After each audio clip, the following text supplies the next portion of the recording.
प्रकृतिले मानव जातिलाई महत्त्वपूर्ण उपहार दिएको छ। यही उपहारलाई ग्रहण गरेर मानव जातिले आफूमा स्वर्गीय आनन्दको अनुभूति गरिरहेका हुन्छन्। हाम्रो देश नेपालमा यस्ता स्वर्गीय आनन्द अनुभूति हुने भूमिहरू प्रशस्तै छन्, जसमध्ये ऐतिहासिक, धार्मिक, सामाजिक, राजनैतिक, सांस्कृतिक, प्राकृतिक, शैक्षिक हरेक दृष्टिले महत्त्वपूर्ण भूमि हो मकवानपुर जिल्लाको उत्तरी क्षेत्रमा अवस्थित हालको थाहा नगरपालिका क्षेत्र। थाहा नगरपालिका साबिकको दामन, पालुङ र बज्रबाराही गाविस मिलेर बनेको छ। हाल यस नगरपालिकाको केन्द्र शिखरकोटमा रहेको छ। सदरमुकाम हेटौँडाको बुद्धचोकबाट उत्तरतर्फ करिब 50 किलोमिटर त्रिभुवन लोकमार्गको यात्रा तय गरेपछि एउटा बेग्लै सुखको अनुभूति दिलाउने दृश्यहरू देखिन थाल्छन्। त्रिभुवन राजपथको भैँसेदेखि नागबेली जस्ता सडक छिचोल्दै उकालो लाग्ने क्रममा सबैभन्दा उच्च भेग सिमभन्ज्याङ पुगिन्छ, जहाँ जस्तै गर्मीयाममा पनि चिसोको महसुस हुन्छ। यहाँबाट अझ उत्तरतर्फ लाग्दा ओसिलो सुरु हुन्छ र पुगिन्छ दामन, पालुङ अनि बज्रबाराही। यस क्षेत्रका लागि हेटौँडाको भीमफेदी बस पार्क र काठमाडौँको कलङ्कीबाट नियमित रूपमा साना तथा ठुला बसहरू छुट्छन्। थानकोटबाट चन्द्रगिरीको कालो हुँदै चितलाङको चैत्य लोहालाई दाहिने पार्दै आउँदा काठमाडौँबाट अझ छिटो पुगिन्छ। थाहा नगरको केन्द्र शिखरकोट बजारमा उर्लिने बित्तिकै बजारको उत्तरतर्फ ओह्रालोमा एउटा पूर्ण कदको शालिग भेटिन्छ। थाहा आन्दोलनका अभियन्ता, राजनीतिक चिन्तक रूपचन्द्र विष्टले पञ्चायती शासनकालमा पञ्चायती शासनलाई नै चुनौती दिँदै मकवानपुरका गरिब निमुखाहरूलाई जगाउने काम गरेका थिए। उनै रूपचन्द्र विष्टको शालिग अहिले पर्यटकहरूको आकर्षणको केन्द्र बनिरहेको छ। विष्टकै नेतृत्वमा निर्माण गरिएको विकास घर जहाँ अहिले थाहा नगरपालिकाको कार्यालय रहेको छ, यसले पनि रूपचन्द्र विष्टको समाज र राष्ट्रप्रतिको योगदानको महत्त्व बढाएको छ। सरकारले पछिल्लो पटक घोषणा गरेको 72 नगरपालिकाहरूमध्ये थाहा नगरपालिका पनि एक हो, जसको नामाकरण उनै रूपचन्द्र विष्टको अभियानबाट प्रोत्साहित छ। थाहा नगरपालिका बेमौसमी तरकारीको भण्डार नै हो। 2 दशक यता यहाँका कृषकहरू आलु, काउली, बन्दा, मुला, गोलभेडा, खुर्सानी, भन्टा लगायतका तरकारी बालीमा आकर्षित भएर प्रशस्त आम्दानी गर्न सफल भएका छन्। तरकारी खेतीले कृषकहरूको जीवन नै बदलिँदैछ। यहाँका कृषकहरूको खेती प्रविधि अध्ययन अवलोकन गर्न देशका विभिन्न भागहरूबाट कृषक समूह, विद्यार्थी लगायत यसप्रति चासो राख्नेहरू बेला बेलामा आउने गरेका छन्। सरकारले कालीमाटीमा बिक्रीका लागि राखिएका विभिन्न तरकारीहरूमा विषादीको अवशेष परीक्षण गर्दा यहाँका कृषकहरूले उब्जाएको कुनै पनि तरकारीमा त्यस्तो विषादी फेला नपर्नुले यहाँका कृषकहरू मानव स्वास्थ्यप्रति विशेष सजग छन्। यहाँका कृषकहरू केही वर्ष यता जैविक खेती प्रविधितर्फ आकर्षित भएका छन्। थाहा नगरपालिकाले यहाँको कृषि क्षेत्रको सम्भावनालाई अझ बढीभन्दा बढी व्यवसायसँग जोडिने गरी योजना बनाउँदैछ। कृषिलाई पर्यटन व्यवसायसँग समेत जोडेर थाहा नगरपालिकालाई एग्रो टुरिज्म गार्डन सिटीको रूपमा चिनाउने गरी गुरु योजना निर्माण गर्नुपर्ने विज्ञहरूले सुझाव दिएका छन्। यहाँका राजनीतिक नेतृत्व, समाजसेवी, व्यवसायीहरूको चाहना पनि यस्तै रहेको देखिन्छ। नगरपालिका कार्यालयले पनि यसलाई महत्त्व दिएको छ। साबिक दामन गाविसका अन्तिम सचिव एवं थाहा नगरपालिकाका सामाजिक प्रमुख दशरथ दामन गाविसलाई समेटेर यो थाहा नगरपालिका घोषणा भइसकेपछि हामीले भर्खरै नगर परिषद पनि सम्पन्न गरिसकेका छौँ। त्यसमा चाहिँ पर्यटन सम्बन्धी यो थाहा नगरपालिका भनेको कृषि र पर्यटन सम्बन्धीको चाहिँ एकदम प्रबल सम्भावना बोकेको क्षेत्र भएकोले हामीले नगरपालिकाबाट पनि पर्यटन सम्बन्धी विभिन्न कार्यक्रमहरूलाई बजेट छुट्याएका छौँ। त्यसमा चाहिँ हाम्रो होटेल, लज, होमस्टे लगायत सांस्कृतिक, भौगोलिक, आर्थिक सबै यहाँको प्राकृतिक क्षेत्रहरूलाई पनि समग्रमा सरसफाइ लगायत अन्य आर्थिक लगायत सबै थोकको चाहिँ विकासका पूर्वाधारहरू अगाडि बढाएर यस थाहा नगरपालिकाले चाहिँ पर्यटनलाई चाहिँ धेरै अगाडि बढाउने हाम्रो कार्यक्रम भइरहेको छ। हामी यो सालबाट नै पर्यटन सम्बन्धीको विभिन्न कार्यक्रमहरू गर्दै जानेछौँ र कार्यक्रम अगाडि भइरहेको नै म जानकारी गराउन चाहन्छु। थाहा नगरपालिका आइपुग्ने जो कोहीले पनि यहाँ रहेका कुनै कुरा अध्ययन अवलोकन गर्ने इच्छा राखे भने त्यसलाई पुरा गर्न थोरै समयले पुग्दैन। यो क्षेत्र ऐतिहासिक, धार्मिक, सामाजिक, राजनीतिक, सांस्कृतिक, प्राकृतिक, शैक्षिक हरेक हिसाबले भरिपूर्ण छ। त्यसैले यहाँका सबै अवस्था र सम्भावनाहरूको एकसाथ छोटो समयमा वर्णन गर्न सम्भव नै छैन।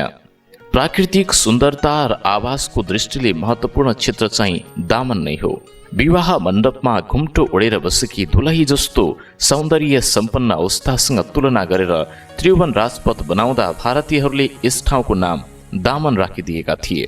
दामन कति सुन्दर र रमणीय छ भन्ने कुरा स्वयं दामन पुग्नेहरूले नै वर्णन गर्न सक्दैनन्। समुद्र सतहदेखि 2300 मिटरको उचाइमा अवस्थित दामनबाट 1 दर्जनभन्दा बढी हिम श्रृङ्खलाहरू देख्न सकिन्छ। दामन वरपरको जङ्गल कोणधारी हरिया सल्लाहका बिरुवाहरूसँगै लाले गुराँसले राताम्य हुँदाको बखत जो कोहीको मन पनि खुसीले गदगद हुन्छ। दामनमा मात्र पाइने सुनिपिया सुनाखरी सहित 25 भन्दा बढी प्रजातिका सुनाखरीले दामन क्षेत्र सुशोभित छ। बौद्ध मार्गीका अनुसार गुरु रिम्पोछेको तपोस्थल र हिन्दूका अनुसार नारद ऋषिको तपोस्थल ऋषेश्वर दामनको अर्को महत्त्व हो। हरेक नवविवाहित जोडी विवाहको पहिलो वर्ष ऋषेश्वरको दर्शन गर्न पुग्छन्। भनिन्छ राजा पृथ्वी बहादुर शाहले सन्तान नभएपछि ऋषेश्वरको दर्शन गरेपछि त्रिभुवन जन्मेका थिए रे। ऋषेश्वरका बारेमा तिब्बती भाषामा प्रशस्तै वर्णन गरिएकाले तिब्बतबाट समेत वर्षेनी हजारौं बौद्ध मार्गीहरू ऋषेश्वर आइपुग्छन्। पर्यटकहरूका लागि दामन मात्रै होइन, दामनभन्दा अझ उचाइमा रहेको महाभारत पर्वत श्रृङ्खलाको उच्च भेग सिमभन्ज्याङ अर्को लोकप्रिय स्थान हो। सिमभन्ज्याङ पुग्ने जो कोहीलाई पनि यो स्वर्गको एउटा टुक्रा हो भन्ने भान हुन्छ। हिउँदमा हिउँले छपक्कै हुने यो ठाउँको नाङ्गे चुलीबाट साँच्चै एउटा सुन्दर नेपालको अनुभव गर्न सकिन्छ। हिमालदेखि तराई पूर्वदेखि पश्चिमसम्मको दृश्यावलोकन लागि सायद अर्को कुनै ठाउँ नहोला। यही सिमभन्ज्याङको फेदीमा रहेको पर्वतीय कृत्रिम ताल वरिपरि संरक्षित लोपोन्मुख जडीबुटी तथा वनस्पति र रङ रङका गुराँसले सबैलाई मोहित पार्दछन्। सँगै रहेको मैत्री बगैँचा, बालुवा चौरको हाई अल्टिट्युड प्राकृतिक रङ्गशाला आदि अरू शोभा र आकर्षणका केन्द्र हुन्।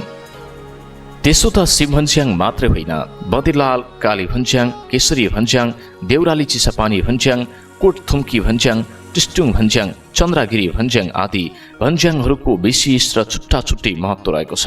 कोटथुम्कीसँगै रहेको वृक्षवाण पर्वत, त्यहीँबाट झरेका रिबिका र रेवतीका नदीहरूको सङ्गम भद्र तीर्थ पाण्डुकेश्वर मन्दिर ऐतिहासिक छन्। पाण्डुक ऋषिले यस तीर्थमा स्नान गरी तपस्या गर्दा शिव उत्पन्न भई वरदान दिनुभएको हुँदा यो शिवलिङ्गको नाम पाण्डुकेश्वर हुन पुगेको स्कन्द पुराणको हेमवत खण्डमा उल्लेख छ। पाण्डुक ऋषिले शिवजीको तपस्या गर्दै जाँदा पौष कृष्ण चतुर्दशीको आधा रातमा शिवजी खुसी भएर पूजा गरेको शिलाबाट ज्योति स्वरूपको दर्शन दिएर हे ब्रह्माण्ड, तिमीले स्थापना गरेको यो शिलाको तिम्रो र मेरो संयुक्त नामबाट पाण्डुकेश्वर भनी प्रकाश होस्। यसको सेवा गर्ने भक्तहरू यस लोकमा धन आदिले परिपूर्ण भई परत्रमा कैलाशवासी होन्। तिमी पनि कैलाशवासी हुनेछौ भनी अन्तर्ध्यान हुनुभएको हेमवत खण्डमा उल्लेख छ। पाण्डुकेश्वरमा हरितालिका तीज, बाला चतुर्दशी लगायतका तीर्थीहरूमा पनि र सोमबारमा भक्तजनहरूको विशेष घुइँचो लाग्दछ। पाण्डुकेश्वरको महत्त्वलाई आत्मसात गर्दै प्रसिद्ध पण्डित कपिलदेव सुवेदीले हरेक श्रावण महिनामा पाण्डुकेश्वर आई बोलबम यात्रामा सहभागी भई प्रवचन दिने गरेका छन्। विश्वकै 3 शङ्खमूल मध्ये एक मानिने पालङको शङ्खमूलसँगै रहेको त्रिवेणीको जलले बोलबम यात्रा सुरु हुन्छ।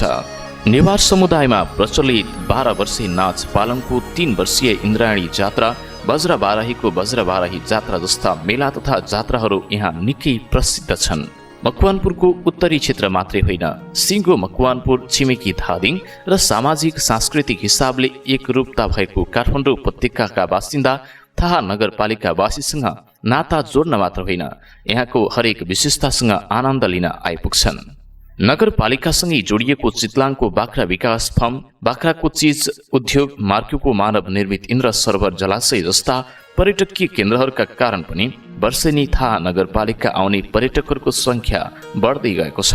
पर्यटकहरूका लागि नगरका विभिन्न स्थानमा पर्यटक मैत्री होटल, लज तथा होमस्टेहरू बढ्दै जानुले पनि यसको पुष्टि गर्दछ। अहिले थाहा नगर क्षेत्रमा एकैसाथ 500 भन्दा बढीलाई सुविधा दिन सक्ने गरी 2 दर्जनभन्दा बढीका सङ्ख्यामा ठुला, मझौला र साना होटल तथा लजहरू रहेका छन्। थाहा नगर आउनेहरूले स्थानीय क्षेत्रमा जैविक प्रविधिबाट उत्पादित तरकारीहरू, र स्थानीय महिलाहरूले उत्पादन गरेको अल्लोका कपडा लैजानुका साथै स्थानीय युवाहरूले पोखरीमा पालेको ट्राउट माछा, सिस्नुको सुप, लारी गुराँस, आलु बखडाको जुस आदिको स्वाद लिने गरेका छन्। एकपटक तपाईँ पनि ऐतिहासिक, धार्मिक, सामाजिक, सांस्कृतिक, राजनीतिक, प्राकृतिक, शैक्षिक हरेक दृष्टिले महत्त्वपूर्ण भूमि थाहा नगरमा सपरिवार पाइला टेक्ने हो कि? थाहा नगरको पर्यटन प्रवर्धनमा सबैले प्रतिबद्धता जनाऊ।